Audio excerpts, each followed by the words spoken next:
안녕하세요. 구름이입니다. 구독과 좋아요 부탁드립니다. 이탈리아 축구협회는 유벤투스에 다시 승점 10점 삭감 징계를 내렸습니다.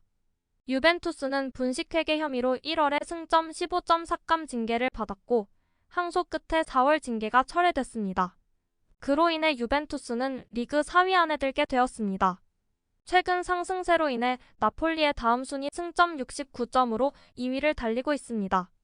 언론들의 예상으론 다음 시즌에 징계 결정이 날 것으로 보았으나 빠른 결론이 나며 유벤투스는 승점 10점 차감 징계를 받게 되었습니다. 라치오는 공식적으로 챔스리그 출전권을 획득했고 남은 두 자리를 놓고 5개 클럽이 경쟁을 벌이게 되었습니다. 이미 우승을 확정지은 나폴리엔 많은 불화설과 이적설이 끊이지 않고 나오고 있습니다. 기자 파올로 콘도는 레푸블리카에서 나폴리의 상황에 대해 말하며 이렇게 아름다운 장난감을 해체하는 것은 치명적인 죄악이라고 합니다. 나폴리는 기록적인 시간에 스쿠데토를 우승했고 기록적인 시간에 보복, 질투, 조급함으로 인해 두 가지 생각을 불러일으켰습니다. 첫 번째는 긍정적인 것입니다. 서로에 대한 혐오가 넘쳐나는 상황에서도 승리한 것은 훌륭한 프로페셔널리즘의 위협이었습니다. 두 번째는 부정적입니다. 나폴리처럼 아름다운 장난감을 두 번째 시즌도 보지 못한 채 숨을 쉬지 않고 해체하는 것은 치명적인 죄입니다. 걸작의 두 감독을 잃은 나폴리의 구단주는 항상 그랬기 때문에 그의 새로운 감독 선택에 놀랄 것입니다. 스팔레티를 대신하여 우리는 이 팀을 새 감독에게 넘겨주더라도 김민재를 유지하고 오시멘을 지키도록 노력할 것입니다. 적어도 그것만은 해내길 바랍니다. 게임 메커니즘이 작동하지만 김민재를 교체한 후 그 대가를 치르는 것도 어제 보았습니다. 기자 산드로 사바티니는 나폴리 회장에게 누군가는 잘못된 결정이라고 말해야 한다고 합니다. 나폴리 감독에 관해서는 잘못된 결정입니다. 스팔레티는 특별하기 때문입니다. 항상 침묵과 낮은 자세로 임했고 이제는 흔들리는 그를 어떻게 받아들여야 할지 결코 알 수 없습니다. 문제가 많고 그늘진 남자, 결점으로 가득 차 있고 거의 어울릴 수 없는 성질을 가진 사람. 하지만 이번 나폴리에서 그는 계획과 전술, 전략과 선택으로 단순한 감독 이상의 인상을 남겼습니다. 그는 더 완벽하고 포괄적이며 총체적인 존재였습니다. 그를 아버지처럼 여기는 주장 디 로렌조처럼 집단과 개인 모두에게 말이죠. 나폴리의 승리, 연이은 승리, 그리고 전 세계 모든 나폴리인들의 승리로 스팔레티는 확실히 잘 지냈습니다. 하지만 내가 당신의 스팔레티가 되겠습니다는 아니었습니다. 깨달음으로 가득 찬 축구 인생 끝에 이번에는 회장이 잘못된 결정을 내렸습니다. 그리고 누군가는 그에게 말하거나 기록해야 했습니다. 여름이 다가오며 연일 메뉴에 관심이 전해지고 있습니다. 최근에는 김민재 집을 마련하고 있다는 루머도 돌고 있습니다. 김민재는 나폴리에서 전설적인 시즌을 보내고 있는 가장 영향력 있는 선수 중 한 명임을 증명했습니다. 메뉴는 최근 몇 주 동안 김민재 영입을 강력하게 추진하고 있으며 많은 언론들은 시즌이 끝날 때 잠재적으로 큰 영입이 될 것으로 보고 있습니다. 김민재의 합류는 메뉴를 더욱 강력한 팀으로 만들어줄 것이며 이번 시즌 아쉽게 탈락한 메뉴가 프리미어리그 우승 도전자로 거듭날 수 있도록 도울 것이라 합니다.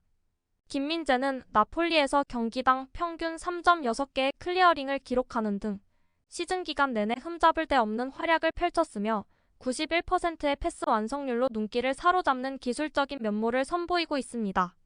그는 키맨으로 활약하기에 이상적인 나이에 접어들었으며 당분간 전성기가 지속될 가능성이 높습니다. 물론 마르티네즈와 라파엘 바라니 메뉴에서 훌륭한 활약을 펼쳤지만 마르티네즈는 나이가 많고 부상에 취약합니다. 세리에 전문가 마테오 보네티로부터 믿을 수 없을 정도로 훌륭하다는 찬사를 받은 김민재는 장기적으로 업그레이드된 선수로 여겨질 수 있습니다. 메뉴의 최우선 타겟은 해리케인이나 네이마르가 아닌 김민재로 나타났다고 합니다. 7월이 다가오기 전에 이적을 확정짓고 싶어 합니다. 처음엔 단순히 맥과이어를 대체할 선수 혹은 백업으로 바라봤었고 우승을 확정지은 후 김민재에게 깊은 인상을 받았습니다.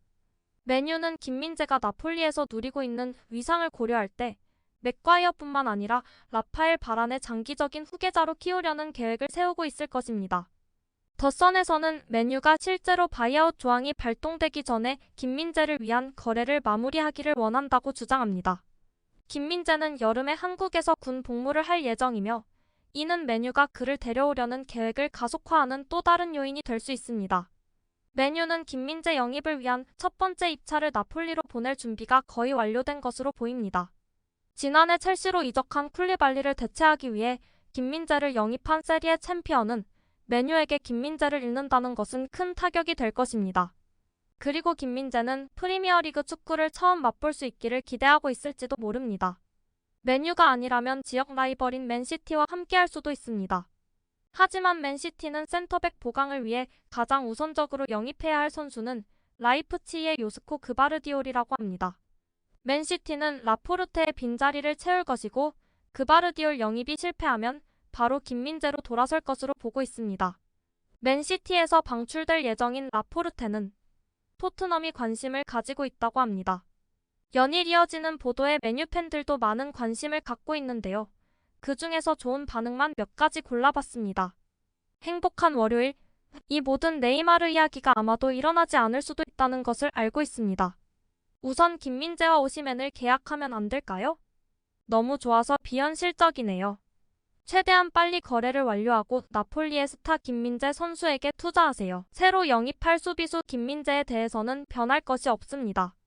그는 어디에서나 훌륭합니다. 공중전에서도 최고.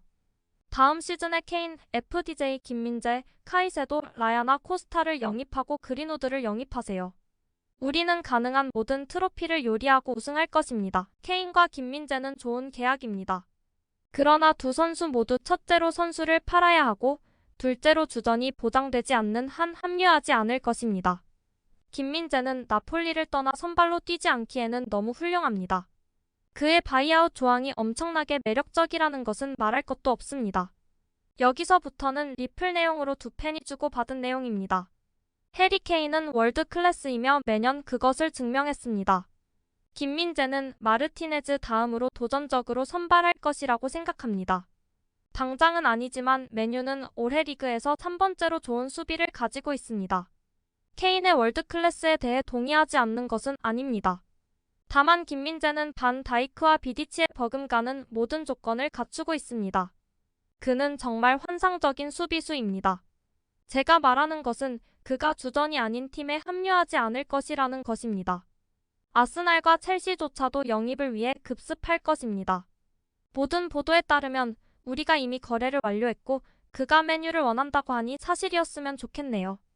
저도 그런 이야기를 들었고 한국을 떠난 후부터 가까이서 지켜본 가장 좋아하는 선수 중 한 명입니다.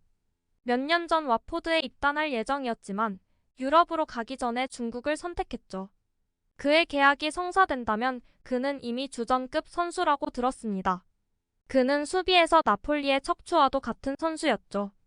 그를 영입했으면 좋겠어요. 정말이에요. 맨유가 가장 먼저 해야 할 일은 뼈대를 구축하는 것입니다. 카세미로와 마르티네스가 첫 번째 퍼즐 조각이었고 케인과 김민재가 다음 퍼즐 조각입니다. 데헤아는 1년 더 골문을 지킬 것입니다. 구독과 좋아요는 제작하는 데 큰 힘이 됩니다. 감사합니다. 다음에 또 보아요.